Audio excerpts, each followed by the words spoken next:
To rename a paired Bluetooth device in Samsung Galaxy S23 Ultra, swipe down the top of the screen and then tap setting icon,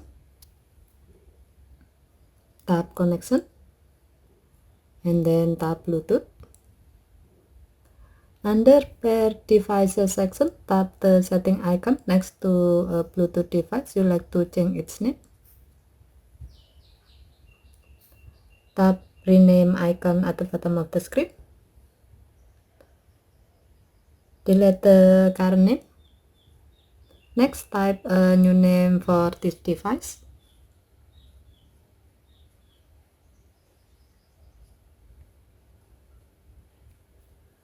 And then tap rename. The name of the selected Bluetooth device has been changed. Okay, thank you for watching. Have a nice day.